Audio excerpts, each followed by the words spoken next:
నమస్తే. నమ్మలేకపోయాను. కాసేపు ఆశ్చర్యానికి కూడా గురయ్యాను.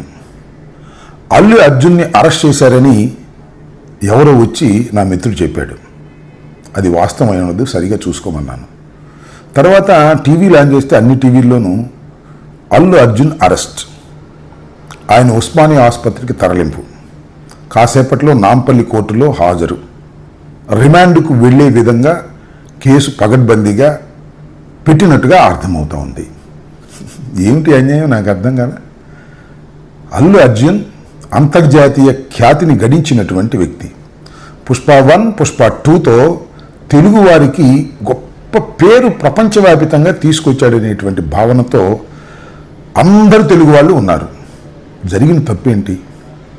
సంధ్యా థియేటర్లో ఆ రోజు సినిమా చూడటానికి ఎప్పటిలాగానే, అంటే తన సినిమా రిలీజ్ అయినప్పుడు కుటుంబంతో సంధ్యా థియేటర్కి వెళ్ళే ఆనవాయితీ ఉన్నటువంటి హీరో అల్లు అర్జున్ ఆ రోజు సినిమాకి వెళ్ళాడు. దురదృష్టవశాత్తు తొక్కిసలాట్లో చనిపోయారు. నిజంగా దానికి అల్లు అర్జున్ బాధ్యత వహించాలా? ప్రభుత్వం బాధ్యత వహించాలా?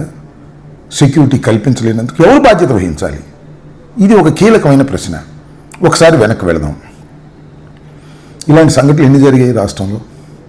ఆంధ్రప్రదేశ్లో ఎన్ని జరిగాయి? చంద్రబాబు నాయుడు గారి ఎన్నికలకు ముందు సభలు పెట్టిన చోట తొక్కిసలాట్లో చనిపోయారు.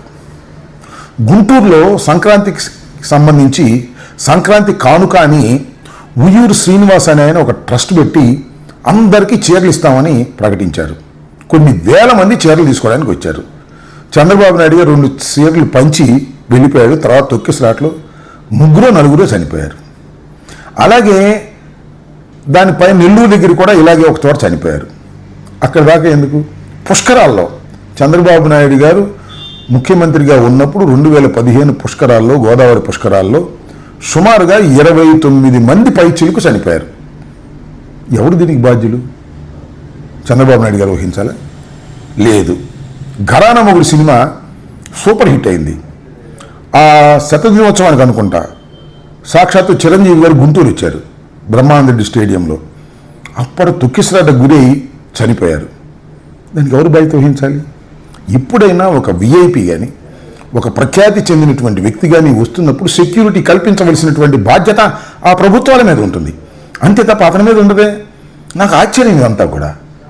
పుష్ప హీరోని ఇవాళ అరెస్ట్ చేసి టీవీలన్నీ అదే వార్తలు. ఇవాళ ఎందుకు అరెస్ట్ చేశారు? అసలు ఎందుకు అరెస్ట్ చేశారు? ఇవి చాలా లోతైన ప్రశ్నలు. ఎందుకంటే ఇవాళ రైతులకు సంబంధించినటువంటి ఉద్యమాన్ని మొత్తం టోటల్గా మా అన్ని జిల్లాల్లోనూ, ఆంధ్రప్రదేశ్లో ఉన్న జిల్లాల్లోనూ అన్నిటి చోట ఉద్యమాలు జరుగుతూ ఉంటే దాన్ని డైవర్ట్ చేయడం కోసం చంద్రబాబు నాయుడు గారు చెప్తే ఆ ప్రభుత్వం అరెస్ట్ చేసిందా అనేటువంటి ఒక ఆలోచన ఉంది పొలిటికల్గా. రెండవది ఏంటంటే, పుష్ప సినిమా ఇంత పెద్దగా హిట్ అయిన తర్వాత అల్లు అర్జున్ని ఏదో ఒక విధంగా భయపెట్టాలని రాజకీయ కుట్ర చేసి వీళ్ళు అరెస్ట్ చేశారా? ఇవన్నీ చాలా చిత్రమైనటువంటి అంశాలుగా కనిపిస్తున్నాయి. అల్లు అర్జున్ సినిమా అద్భుతమైన విజయాన్ని సాధించిన తరువాత ఆయన్ని తెలంగాణ ప్రభుత్వం ఇష్యూస్ని డైవర్ట్ చేయడం కోసం, ఆయన మీద కక్ష తీర్చుకోవడం కోసం ఒక కుట్రపూరితంగా వ్యవహరిస్తుంది అనేది నాకున్నటువంటి అవగాహన మేరకు చెబుతున్నా. ఇది దుర్మార్గం అని కూడా ఈ సందర్భంగా నేను చెప్పదలుచుకున్నా. ఇలాంటి దుర్మార్గాలకు ప్రభుత్వం ఒడిగడితే ప్రజాస్వామ్యం బతకదు, గుర్తుపెట్టుకోమని మనవి చేస్తున్నా. సరే, ఓకే, అరెస్ట్ చేశారు, రిమాండ్ రాకుండా జైల్లో పెడతారు, ఏం సాధిస్తారంటున్నా నేను. అల్లు అర్జున్ మీద మీకు అంత కోపం, అంత కక్ష ఉండవలసిన అవసరం లేదు. ఏ ప్రభుత్వానికైనా చట్ట ప్రకారం చేయాల్సింది చేయండి. కానీ ఇది కావాలని ఒక కుట్రపూరితంగా జరుగుతుంది. దీని వెనుకాల ఎవరి హస్తాలు ఉన్నాయో సులువుగా అన్నీ బయటకు వస్తాయని కూడా ఈ సరిగా చూసుకోమన్నాను. తర్వాత టీవీలు ఆన్ చేస్తే అన్ని టీవీల్లోనూ అల్లు అర్జున్ అరెస్ట్, ఆయన ఉస్మానియా ఆసుపత్రికి తరలింపు, కాసేపట్లో నాంపల్లి కోర్టులో హాజరు, రిమాండ్కు వెళ్లే విధంగా కేసు పగడ్బందీగా పెట్టినట్టుగా అర్థమవుతూ ఉంది. ఏమిటి అన్యాయం నాకు అర్థం కాదు. అల్లు అర్జున్ అంతర్జాతీయ ఖ్యాతిని గడించినటువంటి వ్యక్తి. పుష్ప 1, పుష్ప 2తో తెలుగువారికి గొప్ప పేరు ప్రపంచవ్యాపితంగా తీసుకొచ్చాడనేటువంటి భావనతో అందరు తెలుగు వాళ్ళు ఉన్నారు. జరిగిన తప్పేంటి? సంధ్యా థియేటర్లో ఆ రోజు సినిమా చూడటానికి ఎప్పటిలాగానే అంటే తన సినిమా రిలీజ్ అయినప్పుడు కుటుంబంతో సంధ్యా థియేటర్కి వెళ్ళి ఆనవాయితీ ఉన్నటువంటి హీరో అల్లు అర్జున్ ఆ రోజు సినిమాకి వెళ్ళాడు. దురదృష్టవశాత్తు తొక్కిసలాట్లో చనిపోయారు. నిజంగా దానికి అల్లు అర్జున్ బాధ్యత వహించాలా, ప్రభుత్వం బాధ్యత వహించాలా, సెక్యూరిటీ కల్పించలేనందుకు ఎవరు బాధ్యత వహించాలి? ఇది ఒక కీలకమైన ప్రశ్న. ఒకసారి వెనక్కి వెళదాం. ఇలాంటి సంఘటనలు ఎన్ని జరిగాయి రాష్ట్రంలో? ఆంధ్రప్రదేశ్లో ఎన్ని జరిగాయి? చంద్రబాబు నాయుడు గారి ఎన్నికలకు ముందు సభలు పెట్టిన చోట తొక్కిసలాట్లో చనిపోయారు. గుంటూరులో సంక్రాంతికి సంబంధించి సంక్రాంతి కానుక అని ఉయ్యూరు శ్రీనివాస్ అనే ఆయన ఒక ట్రస్ట్ పెట్టి అందరికీ చీరలు ఇస్తామని ప్రకటించారు. కొన్ని వేల మంది చీరలు తీసుకోవడానికి వచ్చారు. చంద్రబాబు నాయుడు గారు 2 చీరలు పంచి వెళ్ళిపోయాడు. తర్వాత తొక్కిసలాట్లో 3-4 చనిపోయారు.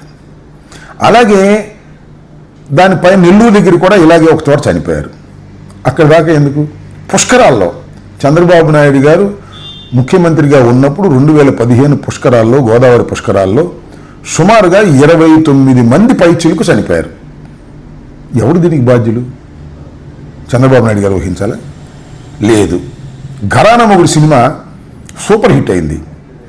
ఆ శతదినోత్సవానికి అనుకుంటా సాక్షాత్తు చిరంజీవి గారు గుంటూరు వచ్చారు బ్రహ్మానందరెడ్డి స్టేడియంలో. అప్పుడు తొక్కిసలాట గురై చనిపోయారు. దానికి ఎవరు బాధ్యత వహించాలి? ఇప్పుడైనా ఒక విఐపి కానీ, ఒక ప్రఖ్యాతి చెందినటువంటి వ్యక్తి కానీ వస్తున్నప్పుడు సెక్యూరిటీ కల్పించవలసినటువంటి బాధ్యత ఆ ప్రభుత్వాల మీద ఉంటుంది. అంతే తప్ప అతని మీద ఉండదే. నాకు ఆశ్చర్యం ఇదంతా కూడా. పుష్ప హీరోని ఇవాళ అరెస్ట్ చేసి టీవీలన్నీ అదే వార్తలు. ఎందుకు అరెస్ట్ చేశారు? అసలు ఎందుకు అరెస్ట్ చేశారు? ఇవి చాలా లోతైన ప్రశ్నలు. ఎందుకంటే ఇవాళ రైతులకు సంబంధించినటువంటి ఉద్యమాన్ని మొత్తం టోటల్గా మా అన్ని జిల్లాల్లోనూ, ఆంధ్రప్రదేశ్లో ఉన్న జిల్లాల్లోనూ అన్నిటి చోట ఉద్యమాలు జరుగుతూ ఉంటే దాన్ని డైవర్ట్ చేయడం కోసం చంద్రబాబు నాయుడు గారు చెప్తే ఆ ప్రభుత్వం అరెస్ట్ చేసిందా అనేటువంటి ఒక ఆలోచన ఉంది పొలిటికల్గా. రెండవది ఏంటంటే పుష్ప సినిమా ఇంత పెద్దగా హిట్ అయిన తర్వాత అల్లు అర్జున్ని ఏదో ఒక విధంగా భయపెట్టాలని రాజకీయ కుట్ర చేసి వీళ్ళు అరెస్ట్ చేశారా? ఇవన్నీ చాలా చిత్రమైనటువంటి అంశాలుగా కనిపిస్తున్నాయి. అల్లు అర్జున్ సినిమా అద్భుతమైన విజయాన్ని సాధించిన తరువాత ఆయన్ని తెలంగాణ ప్రభుత్వం ఇష్యూస్ని డైవర్ట్ చేయడం కోసం, ఆయన మీద కక్ష తీర్చుకోవడం కోసం ఒక కుట్రపూరితంగా వ్యవహరిస్తుంది అనేది నాకున్నటువంటి అవగాహన మేరకు చెబుతున్నా. ఇది దుర్మార్గం అని కూడా ఈ సందర్భంగా నేను చెప్పదలుచుకున్నా. ఇలాంటి దుర్మార్గాలకు ప్రభుత్వం ఒడిగెడితే ప్రజాస్వామ్యం బతకదు, గుర్తుపెట్టుకోమని మనవి చేస్తున్నా. సరే, ఓకే, అరెస్ట్ చేశారు, రిమాండ్ రాకుండా జైల్లో పెడతారు, ఏమి సాధిస్తారంటున్నా నేను.